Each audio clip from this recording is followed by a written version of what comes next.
Kwambie kitu, sema amen. Mungu ametushikisha adabu kiasi kwamba hayuko mtu ambaye hana cha kuomba. Mwenye hela amepewa toto zezeta.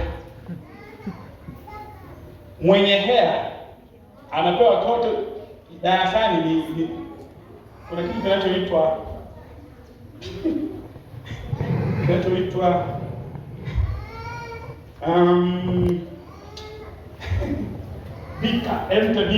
bika tumesoma kwenye form 1 kwenye chemistry, si ndio? Kuna ile bika si ndio? Kuna mtu kitu chake ni bika, yaani ni lakini ana hela. Kwa nini? Mungu anataka kwenye pale bika iwe ni prayer point yako na wewe uombe. Yule mwenye watoto wazuri, mwenye fedha, mke wake ni chemsho, ni supu inayochemka, lakini yeye yuko vizuri, ila mke wake ni moto ulao. Kakianza kubishana mpaka akapiga magoti, yameisha mke wangu, mimi nimekosea, nisamehe. Unanipiga magoti, unafiki tu, nyanyuka, ondoka hapa, na kwa taarifa yako acha. Unajiuliza sasa nifanyeje? Ukinyamaza kimya kwa kukaongea kwenye masikio, unanyamaza.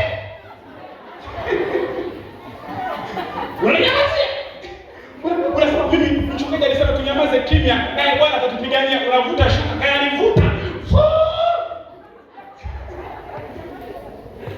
Kila mtu amepewa cha kuomba.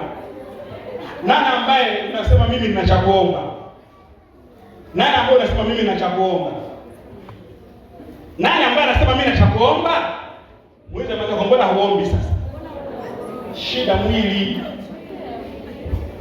Kwenye mkesha kwanza mbali, halafu akiongozaga MP Yakobo, maombi yako ni marefu.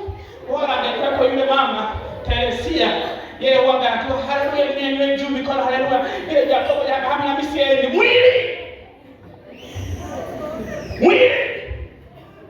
wanapiga simu. Anahubiri nani? Leo Bwana yuko Samu. Siendi. Ni bora angekuwa mama Magodoro, angalau yeye baraka ni nyingi. Lakini mwili, mwambie mwenzako, ewe mwili tulia kwa jina la Yesu. Ewe mwili tulia kwa jina la Yesu. Kwa hapa amenuna hapa. Hujanuna wewe. Ndio maana nakusia kuongea kwa sababu sio wewe, ni mwili wako. Wewe hujanuna. Wewe yako sasa inanifurahia. Inasema huyu mchungaji anayoongea ya ukweli, ile mwili. Ameanza vizuri. Sijui imekuwa kwaje mpaka katikati somo lake. Nilishtukia tu suti aliyovaa nikajua leo hamna mambo mazuri leo.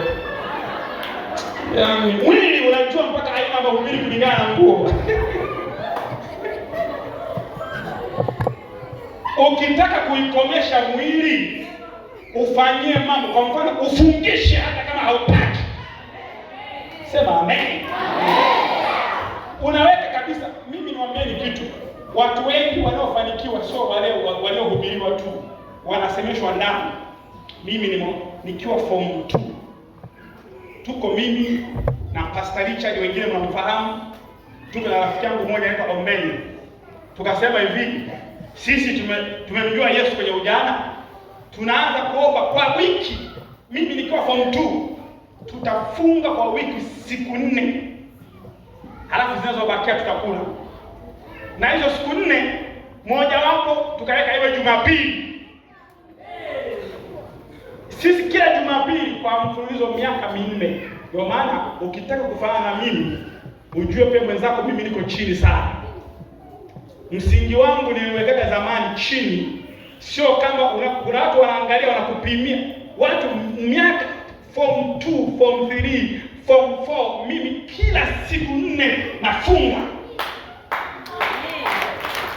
Ikafika mahali afu njaa hivyo, ukishaushinda mwili hata njaa haiumi.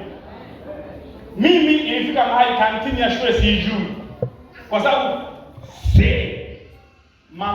sijui itarekodiwa. Mama yangu ambaye ndo alikuwa ameokoka, ambaye ndo aliyenisaidia mpaka nikaokoka, ndo akaanza kulipiga vita.